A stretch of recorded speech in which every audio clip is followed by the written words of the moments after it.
निसर्ग अगदी मातृत्वाने झाड जंगल जगवते, त्यावर विश्वास ठेवून तर नवीन रोपटे उगवते.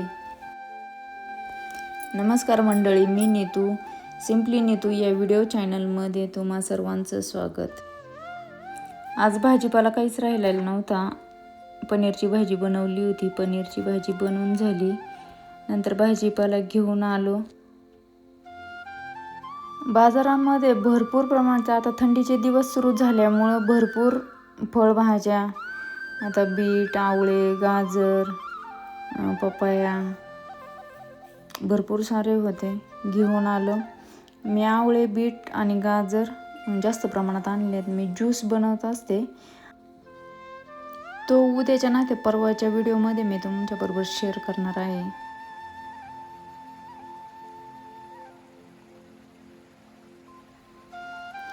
तुमच्याबरोबर आहे ना भरपूर काही मी शेअर करणार आहे आज. कच्च्या हळदीचं महत्त्व, शेवंती, गलांडा भरपूर काही आहेत. मी थोडेफार लावलेले झाडं त्यातून तुम्हाला मी दाखवणार आहे आणि त्याचं महत्त्व पण तुम्हाला सांगणार आहे.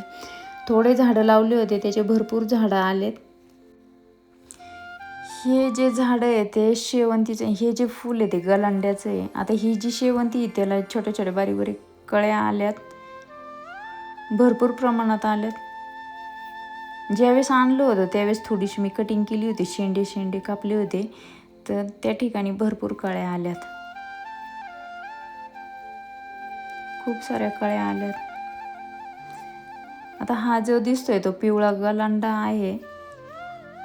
याचं पण एकच झाड होतं, जास्त झालेत आणि त्यात पण भरपूर फुलं येऊ राहिलेत. हा एक लाल कलरचा गलांडा आहे आणि मी जे दाखवते ते रोजमेरीचं झाड आहे. मी नर्सरीमधून आणलं होतं.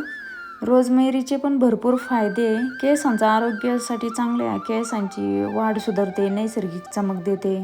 पदार्थामध्ये पण याची चव वाढवण्यासाठी उपयोग होतो. ॲरोमा थेरपी, मच्छर पळवण्यासाठी खूप सारे रोजमेरीचे उपयोग होतात.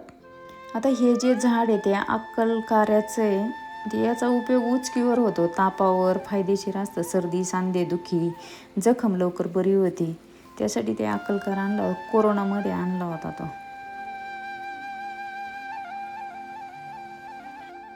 आता हे जे रोपटे दिसते ते हळदीचं आहे. एक हळद लावली ना ते भरपूर सारे हळद म्हणजे झाडं तयार होतात.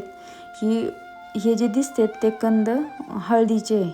आता ओले हळदीचे अनेक फायदे आहेत, जसं की रोगप्रतिकारशक्ती वाढवतं, सर्दी खोकला कमी करतं, सूज कमी करतं, पचन सुधारवतं, त्वचेसाठी चांगली आहे, रक्त शुद्ध करते आणि कर्करोगाशी सारख्या आजाराशी लढण्यास मदत करतं, शरीरातील ऊर्जा देतं, अँटीऑक्सिडंट्सने भरपूर समृद्ध असते ही.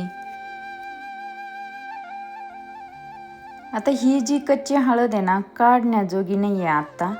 म्हणजे कधी काढायची, ज्यावेळेस हे जे पानं हिरवी आहे ना ती एकदम पिवळी होतात आणि खाली पडतात, समजायचं त्या टायमाला हे कंद काढायचे कच्ची हळदीचे. आणि थोडीशी जर हळद लावली ना तर आपल्या परिवाराला समजायचं ती भरपूर होऊन जाते घरच्या घरी. आणि चांगली हळद म्हणजे त्यात केमिकल नाही, काही नाही, आपली प्युअर घरच्या घरी. आणि ती एक कंद असलं ना तर त्याच्यावर ते दुसरे रोप तयार होत चालत आहेत, म्हणजे भरपूर तयार होती ती. आणि एकदा ते पिवळे झाले, ती पडली का मग काढायचे. आणि काढून तुम्हाला सांगते ते कसं बनवायचं. आता इथं मी काढून घेतली ही. पहा, एका कंदाला असं कोंब पण आहे, तर ते लगेच रोप तयार होतं आणि खाली अजून कंद तयार होतात. आणि थोडीशी जरी लावली तरी भरपूर होती. आता मी इथं ह्या हळदीला धुवून घेतलेले, ही अशी होती.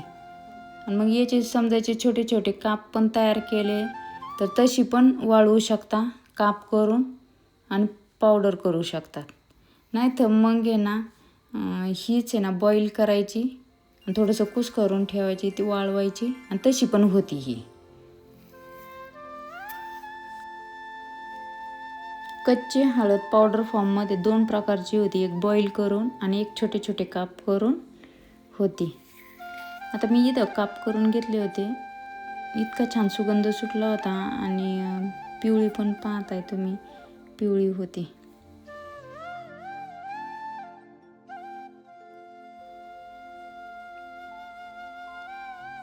कोण बरं असं घरच्या घरी हळद तयार करतं? कमेंट करून मला नक्की सांगा ताईंनो.